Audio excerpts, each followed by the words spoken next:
গতকালকে একটা প্রতিবাদী ভিডিও আমি আপলোড করেছিলাম। আর ওই ভিডিওতে আমাকে কম করে হলেও 200 থেকে 250 লোকে কমেন্ট করেছে।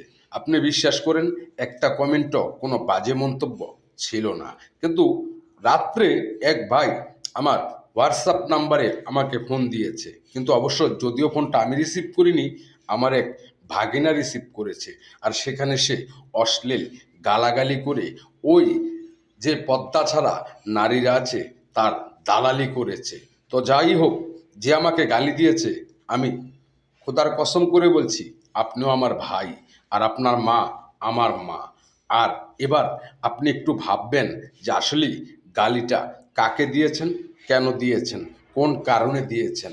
আজ যখন হামের টিকার অভাবে বাংলাদেশে প্রতিনিয়ত শিশু মরছে, আর সে কথাগুলো যখন আমি তুলে ধরেছি যে যারা 5ই আগস্টের আগে কিংবা পরে ফেসবুকে হোক কিংবা সোশ্যাল মিডিয়ার যে কোনো স্থানে আপনারা ঝড় তুলেছিলেন, সে নারীগুলো এখন কোথায়?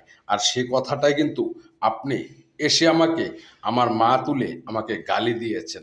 তবে আমার দিকে তাকান, আমার বয়সটা কত আর আমার মায়ের বয়সটা কত।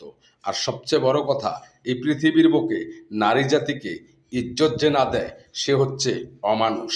আমি নারীকে ইজ্জত করি, নারীকে রেসপেক্ট করি, তবে কোনো পতিতাকে নয়।